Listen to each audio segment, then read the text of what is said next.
Hi students, onion physics के आज के लेक्चर में हम कवर करने वाले हैं एप्लीकेशंस ऑफ फील्ड एनर्जी। ये लेक्चर पाइपलाइन में नहीं था, आपको फिजिक्स गैलेक्सी मोबाइल ऐप पे भी नहीं मिलेगा, ये सिर्फ ऑनियन फिजिक्स के चैनल पे ही है। तो आई स्ट्रांगली सजेस्ट, अगर बच्चे देख रहे हैं सब्सक्राइब नहीं किया तो चैनल को इमीडिएटली सब्सक्राइब कर लो, क्योंकि अर्लियर जब ऑनियन फिजिक्स के कई वीडियोज रिकॉर्ड किए गए थे तो बाद में कई सारे वीडियोज एडिशनली इंसर्ट किए गए। This is one among those. So my dear student, सबसे बड़ी चीज, हमने काफी सारी चीजें इलेक्ट्रोस्टैटिक्स में कवर की हैं। हमारे नए व्यूअर्स के लिए बता देता हूँ, ऑनियन फिजिक्स एक ऐसी नॉन कन्वेंशनल फिजिक्स टीचिंग और लर्निंग मेथोडोलॉजी है जिसमें हम थ्योरी एग्जांपल्स फॉर्मेट में फिजिक्स की स्टडी नहीं करते, हम डायरेक्ट सिचुएशंस पे अटैक करते हैं। जैसे एक ऑनियन की लेयर्स को छीलते जाओ, अंदर नया ऑनियन निकलता जाता है, हम सिचुएशंस को पील आउट करते जाएंगे और नए नए कॉन्सेप्ट को कवर करते जाएंगे। और फिजिक्स गैलेक्सी के साथ हम फॉलो कर रहे हैं फिजिक्स गैलेक्सी की ही वॉल्यूम 3A बुक। आपने अगर फॉलो नहीं करी है तो इसको ले लीजिए, क्योंकि कोचिंग एट होम फॉर्मेट में डेवलप्ड ये बुक ऐसी है, जब आप पढ़ेंगे तो कॉन्सेप्चुअली आपकी थिंकिंग और अंडरस्टैंडिंग कई गुना बूस्ट होती चली जाएगी। आइए आगे बढ़ने से पहले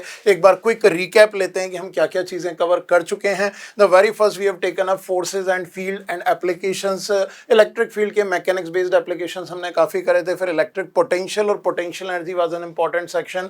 आज जो हम फील्ड एनर्जी की बात करने वाले हैं तो somehow linked with the section of potential energy. जिन स्टूडेंट ने प्रीवियस वीडियोस नहीं देखे हैं वो प्लेलिस्ट लिंक आपको पिन कमेंट में मिल जाएगा, या यहाँ पे भी इस वीडियो के एंड में कार्ड पे आ जाएगा, वहां से जरूर कवर अप कर लें। और इन सारी चीज़ों के इन डेप्थ एप्लीकेशंस और ब्रेन टीजर्स करने के लिए आप हमारे टेलीग्राम चैनल को जरूर ज्वाइन कर लीजिएगा @t.me/physicgalaxy world। Lot of content and mentorship guidance is available on the channel. और कई चीज़ें मैं आपको चैनल पे ही बताऊंगा, क्योंकि टेलीग्राम पे बहुत सारी चीज़ें आती हैं जो यूट्यूब के ऊपर रिलीज नहीं की जाती। फिर हमने कवर किया था electric dipole and electric flux. In the last class we have talked upon conductors, क्योंकि कंडक्टर्स के अंदर जैसे चार्ज इंडक्शन होता है, इलेक्ट्रिक फील्ड डिस्ट्रीब्यूशन ऐसे होता है कि मेटल बॉडी के इनसाइड वॉल्यूम के अंदर या जहां पे मेटल बॉडी है वहां नेट इलेक्ट्रिक फील्ड हमेशा जीरो होना चाहिए ड्यू टू स्टैटिक चार्जेस। ये आप ध्यान रखेंगे, it is not because of moving charges. एक कंडक्टर के अंदर हमेशा इलेक्ट्रिक फील्ड जीरो नहीं होता, it is only because of static charges. That's what you need to keep in mind. आइए स्टार्ट करते हैं। पहली सिचुएशन फॉर टुडेज लेक्चर, पोजी रिकैप को प्लीज क्लियर करो। So first situation we are going to talk upon the electric field energy in surrounding of a charge. अगर हमारे पास एक चार्ज है तो सबसे पहले आपको ये अंडरस्टैंड करना पड़ेगा, अगर ये फिक्स चार्ज है तो is there any energy in its surrounding. यहाँ पे एक स्टूडेंट्स कंफ्यूज होते हैं, ग्रेविटेशनल फील्ड की भी एनर्जी होती है, डार्क एनर्जी भी होती है जिसका अभी तक कोई डिटेक्शन नहीं हुआ है, वो स्पेस के अंदर होती है, लेकिन उसके एविडेंसेस टूटे फूटे देखने को मिलते हैं। लेकिन when we talk about electric field तो इलेक्ट्रिक फील्ड एनर्जी का वैलिड एविडेंस ही नहीं है, it is mathematically as well as experimentally proven कि एक चार्ज की वजह से सराउंडिंग में जो भी इलेक्ट्रिक फील्ड एग्जिस्ट करता है, जहां तक ये इलेक्ट्रिक फील्ड जाएगा आप ये मान के चलिए हर उस पॉइंट ऑफ स्पेस पे जहाँ इलेक्ट्रिक फील्ड एग्जिस्ट करता है वहां पे स्पेस में रीजन में एक इलेक्ट्रोमैग्नेटिक एनर्जी होती है। अब स्टूडेंट को लग रहा होगा मैंने मैग्नेटिक वर्ड क्यों बोला, because my dear student electrostatic energy तब तक ही टर्म यूज की जा सकती है जब तक ये चार्ज रेस्ट पे है, और आप अच्छी तरह से जानते हैं फिक्स्ड या rest is not an absolute phenomena. अगर ये रेस्ट पे और किसी कार में बैठ के चल रहे हो तो ये चार्ज मूविंग दिखाई देगा, तो जो सराउंडिंग में फील्ड एनर्जी होगी जिसको रेस्ट वाले फ्रेम में हम इलेक्ट्रोस्टैटिक एनर्जी कहते हैं, वहां पे मैग्नेटिक एनर्जी भी आ जाती है। As total energy of system remain conserve, तो एनर्जी चेंज नहीं होती, लेकिन वो एनर्जी इलेक्ट्रिक और मैग्नेटिक कंपोनेंट में रीडिस्ट्रीब्यूट हो जाती है, whereas total energy remain constant. ये बात अच्छी तरह से दिमाग में रखिएगा। So student, in this situation किसी भी स्पेस में यहाँ पे अगर हम एक डीवी वॉल्यूम कंसिडर करें तो इस डीवी वॉल्यूम में एनर्जी कितनी होगी, this you need to keep in mind, D U is equals to half epsilon naught E square multiplied by D V. What is this half epsilon naught E square? This is the expression of energy density of electric field in space. Space के अंदर हम field energy density लेते हैं half epsilon naught E square, ये आप ध्यान रखेंगे। Electric pressure का भी expression in a case outside a metal surface यही होता है, just in the vicinity of a metal surface, कि एक मेटल सरफेस पे जो उसके खुद के चार्ज की वजह से प्रेशर लग रहा है, that can be accounted as half epsilon naught E square और sigma square by 2 epsilon naught. ये जो एनर्जी डेंसिटी है इसके डेरिवेशन एक्सप्रेशन आप देखना चाहें, मैं पहले भी बता चुका हूँ, हमारे फिजिक्स गैलेक्सी कॉन्सेप्ट वीडियोस पे पूरी फिजिक्स अवेलेबल है, आप वहाँ से देख सकते हैं। यूट्यूब पे सर्च कर लीजिए फॉर कॉन्सेप्ट वीडियो और ब्रैकेट में आप टॉपिक नेम डाल दीजिए, डायरेक्ट टॉपिक नेम डाल दीजिए इलेक्ट्रिक फील्ड एनर्जी और field energy density, will get the concept video of the same. So वो आप हाई स्पीड पे भी देख सकते हैं, और इन डेप्थ के लिए revision checklist videos are also available for quick revision. So here for energy density of electric field in space expression में डायरेक्ट यूज करूंगा, लेकिन इसके एप्लीकेशंस जो हैं वो काफ़ी इंपॉर्टेंट है, क्योंकि जो नेक्स्ट चैप्टर हम कैपेसिटेंस पे चलेंगे तो कैपेसिटेंस में भी ये सारी की सारी चीज़ें एज इट इज़ रीयूज होंगी, तो be careful for the same. So energy density in space होती है half epsilon T square multiplied by volume, तो this gives you the energy stored in this volume DV. So ये वाली energy density measure होती है in units of joule per metre cube, ये आप ध्यान रखेंगे। Now what do we mean by this energy, free space energy? आप ये कह सकते हैं कि अगर यहाँ पे कोई एक प्लस Q1 चार्ज रखा जाए तो इस चार्ज की वजह से, ये तो फिक्स्ड है, इस पे एक फोर्स लगेगा, ये फोर्स इसको डिस्प्लेस करेगा dx डिस्टेंस से, तो इसके डिस्प्लेस होने से this charge will gain some kinetic energy, और हम ये कह सकते हैं इस सिस्टम में इनके बीच का सेपरेशन बढ़ेगा तो पोटेंशियल एनर्जी सिस्टम की कम होगी। तो ये जो पोटेंशियल एनर्जी कम हो रही है वो कौन सी पोटेंशियल एनर्जी कम हो रही है? हम ये कह सकते हैं कि जहाँ पे रखा हुआ था उस जगह पे जितनी फील्ड एनर्जी थी वो फील्ड एनर्जी रिड्यूस होगी। So potential energy is nothing, it is the accumulation of all the field energies in the system. अगर दो चार्ज हैं तो किसी भी पॉइंट पे फील्ड एनर्जी दोनों की वजह से होगी, किसी एक की वजह से नहीं होगी। तो चार्जेस के मूवमेंट से total field energy at any point in space gets reduced if the charges are gaining kinetic energy, and if the charges are retarding then the system field energy will be decreasing। ये field energy ही है जिसका expression आप लोग पढ़ते हैं दो charge की interaction energy में k q1 q2 by r। so अगर ये बात की जाए कि जो potential energy है वो हमने निकाली थी definition से कि एक यूनिट पॉजिटिव चार्ज या यूनिट चार्ज को इन्फिनिटी से एक पॉइंट तक लाने में किया गया वर्क उस पॉइंट का पोटेंशियल होता है, and charge multiplied by potential is the potential energy. तो that potential energy is actually stored in the space from infinity to this point, क्योंकि जब आप उस चार्ज को इन्फिनिटी से उठा के यहाँ तक लाए हैं तो आपने जो एनर्जी स्पेंड करी वो कहाँ करी? पूरे रीजन में करी, इन्फिनिटी से यहाँ तक। तो आपकी एनर्जी पूरे रीजन में स्पेंड हुई है, उसका नतीजा ये हुआ है कि पूरे रीजन का इलेक्ट्रिक फील्ड चेंज हो गया है। तो पूरे रीजन में जो स्पेस में एनर्जी होगी that is field energy, and it is basically the consequence of work done in displacing charges. So अभी जैसे जैसे हम आगे बढ़ेंगे 3 या 4 सिचुएशन में everything will be crystal clear to all of you. So हाँ, एक बार और मैं कहूँगा कि अगर इन चीज़ों को स्टेप बाय स्टेप लेना है और आपको थ्योरेटिकली ही कवर करना है तो हमारे कॉन्सेप्ट वीडियो से कवर करिए, that will help you in gradually step by step understanding. But application understanding भी अगर आप फोकस करेंगे तो everything will be clear to you. So this the way how we define field energy in surrounding. Now we talk upon some practical implications. पोजी please clear करें। Thank you पोजी। Students, we talk upon potential energy of two charged bodies. सीधी सी बात है, ये चीजें आपने electrostatic potential के time बहुत अच्छे से पढ़ी हैं कि if there are two charges Q1 and Q2 separated by a distance r, तो इस सिस्टम की जो पोटेंशियल एनर्जी होगी this will B k q1 q2 divided by r। यानी इन दोनों चार्जेस को इन्फिनिटी पे रखा है तो इनके बीच में कोई इंटरेक्शन नहीं है, no interaction state is considered as the reference of zero potential energy, and when the charges are brought closer, ये एक दूसरे को रिपेल करेंगे तो हमको लाने में वर्क करना पड़ेगा, हम एनर्जी दे रहे हैं, वो इस सिस्टम की पोटेंशियल एनर्जी बढ़ा देगी जो पहले जीरो थी, और फाइनली आर सेपरेशन पे हमको इतना वर्क करना पड़ेगा लेके आने में, इसलिए हम इसको सिस्टम की पोटेंशियल एनर्जी कह देते हैं। अब इसी चीज को थोड़ा अलग तरह से बात करते हैं कि ये जो एनर्जी सिस्टम में ये है कहाँ पे, where this energy stored, there must be some reason where energy stored in some form. जैसे हम एक स्प्रिंग की बात करते हैं तो स्प्रिंग को कंप्रेस करते हो तो स्प्रिंग के इंटरमॉलिक्यूलर इंटरेक्शन में उन स्प्रिंग के पार्टिकल्स के बीच में आपस में जो टेंशन डेवलप होती है उसके अंदर एनर्जी स्टोर हो जाती है। ग्रेविटेशनल एनर्जी की बात करें तो एक बॉडी को उठाते हैं तो जो वर्क होता है वो सिस्टम के ग्रेविटेशनल फील्ड में एनर्जी स्टोर हो जाती है। उसी तरह से जो हमने वर्क किया है इन चार्जेस को लेके आए तो हमने पूरी इन्फिनिटी से आर डिस्टेंस तक पूरे रास्ते में एनर्जी स्पेंड करी, तो वो एनर्जी रास्ते में ही गई है। एक्चुअली जैसे जैसे ग्रेविटेशनल फोर्स या in this case electrostatic force बढ़ता जा रहा था तो रीजन में इलेक्ट्रिक फील्ड में भी वेरिएशन आ रहा था। वो जो इलेक्ट्रिक फील्ड का वेरिएशन था it was because of our work which we were doing in bringing these objects closer, so the system surrounding field energy is increase. तो टोटल फील्ड एनर्जी का हम सम अप करेंगे इसके surrounding में तो वो इसके बराबर निकलेगा। लेकिन ये तो बात हुई दो चार्जेस की, ये तो हम ऑलरेडी कर चुके हैं। It is a qualitative way of explaining कि एनर्जी कहाँ स्टोर है। ये एनर्जी पूरे रीजन में स्टोर है जहाँ तक इन चार्जेस का इलेक्ट्रिक फील्ड होता है, this is the clear answer. But अगर हम बात करें कि एक सिंगल बॉडी है, say this is a hollow spherical shell or a metal shell which is positively charged with a charge Q. अगर Q चार्ज इस R रेडियस की बॉडी के ऊपर रखा हुआ है तो इन दिस सिचुएशन यहाँ पे हम ये कह सकते हैं कि इसका जो इलेक्ट्रिक फील्ड होगा Q चार्ज का वो सरफेस से लेके इन्फिनिटी तक x इक्वल्स टू R से लेके इन्फिनिटी तक हर जगह इलेक्ट्रिक फील्ड एग्जिस्ट करेगा in radially outward direction in its surrounding. So हम बात करें कि ये जो मेटल शेल है या हॉलो स्फीयर है, इसको यूनिफॉर्मली चार्ज दिया हमने Q, तो इसको चार्ज करने में कितना वर्क करना पड़ेगा। मान लो यहीं पे क्वेश्चन पूछा जाता है, find work done in charging the shell with charge Q। इस Q चार्ज से शेल को चार्ज करने में कितना वर्क करना पड़ेगा। सीधी सी बात है, Q चार्ज पूरा अगर उठा के इन्फिनिटी से लाओगे तो ये जो चार्ज हम लेके आ रहे हैं ये एक दूसरे को रिपेल करेगा, ये R रेडियस तक आ ही नहीं पाएगा, हमको वर्क करना पड़ेगा।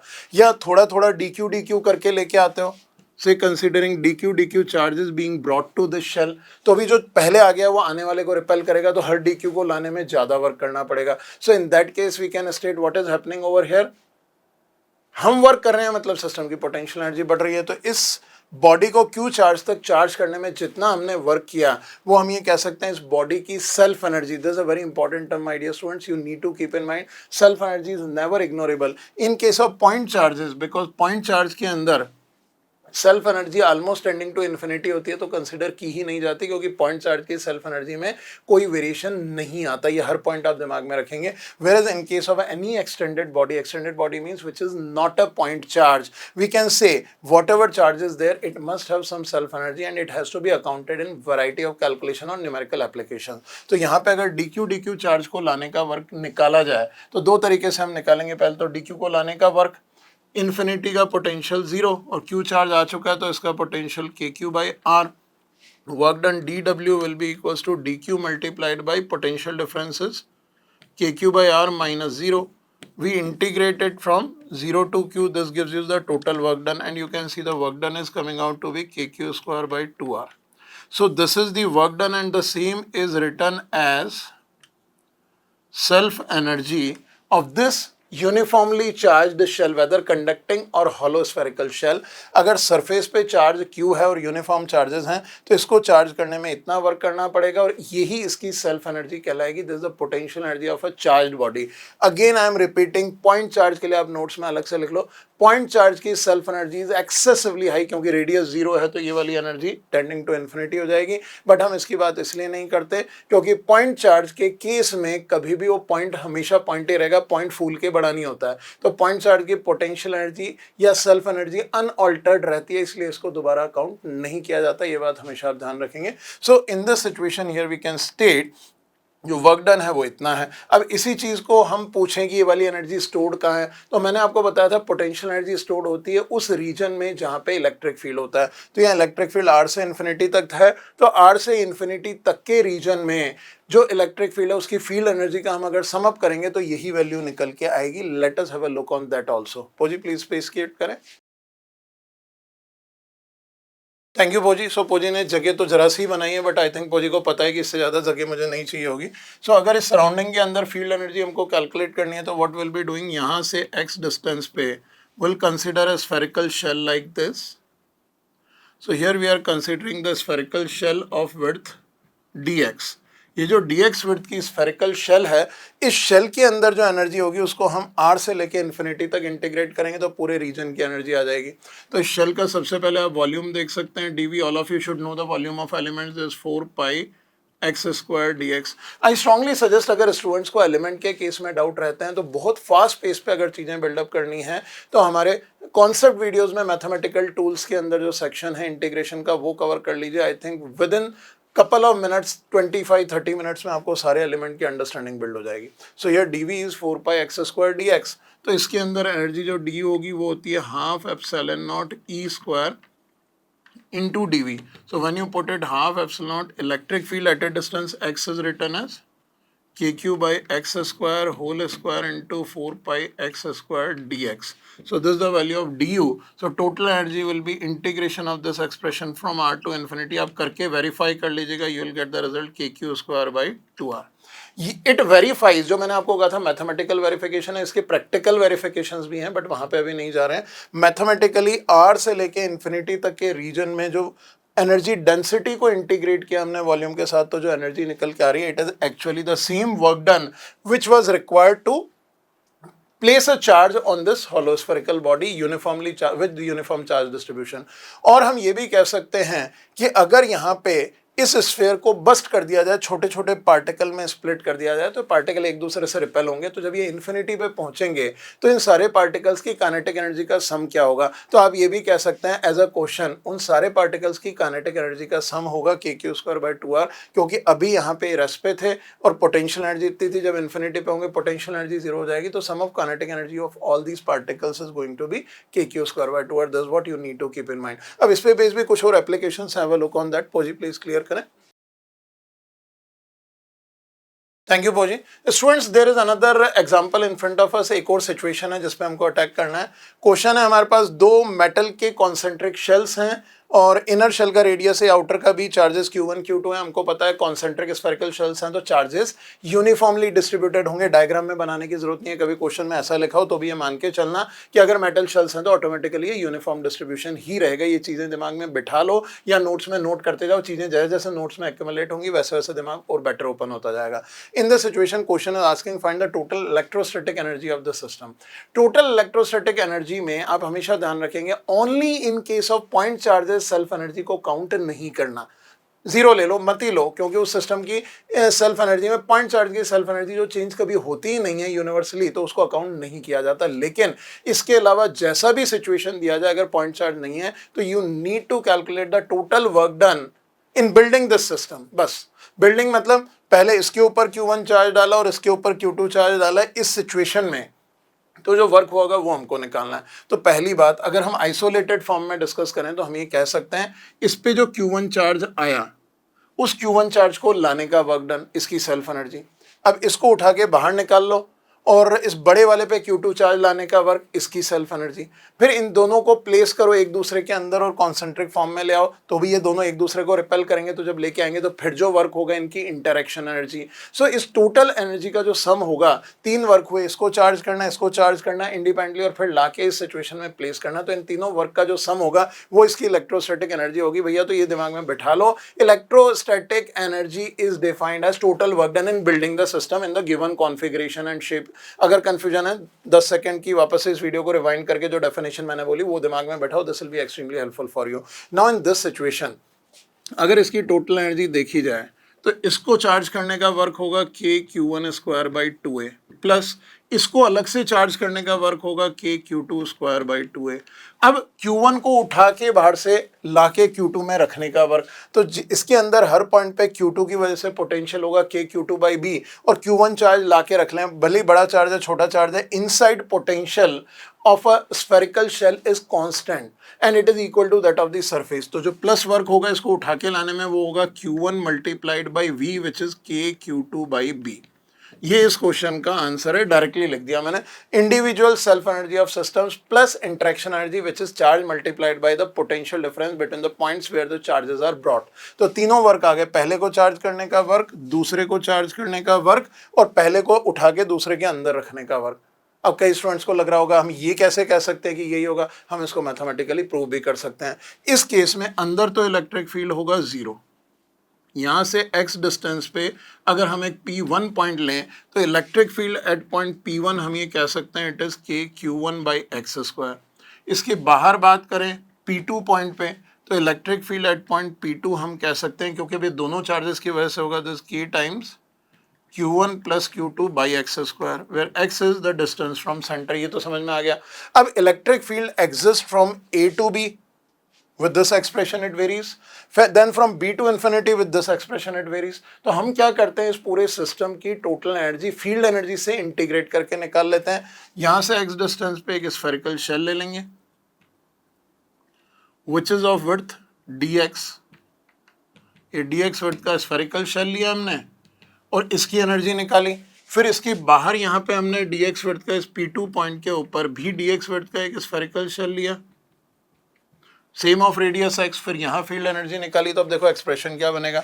आई can also write this alt method as total energy is equal to half epsilon naught kQ1/x² whole square half epsilon naught e square into 4πx² dx। I'll integrate it from from A to B, क्योंकि ये वाला electric field A से B तक exist करता है, फिर B से infinity तक चेंज हो जाएगा। तो I'll add integration half epsilon naught कि Q1 plus Q2 by X square का whole square into 4 pi X square D X and I integrate it from B to infinity. I am leaving it as an assignment for you. आप इसको solve करो, integrate करो, पूरा result limits डाल के निकालो, आपके पास आंसर यही निकल के आने वाला है, विच वेरीफाइज कि हमने जो वर्क कैलकुलेट किया वो इससे भी सेम आता है। ये चीज़ें मैंने कॉन्सेप्ट वीडियो में भी समझा रखी हैं, बट यहाँ एप्लीकेशन फॉर्मेट में लिया। अब इस तरह के कई केसेस बन जाएंगे, लाइक जैसे मैं एक क्वेश्चन आपसे पूछता हूँ जिसको आप सॉल्व करके खुद आंसर कमेंट सेक्शन में डालेंगे। इस लेक्चर को मैं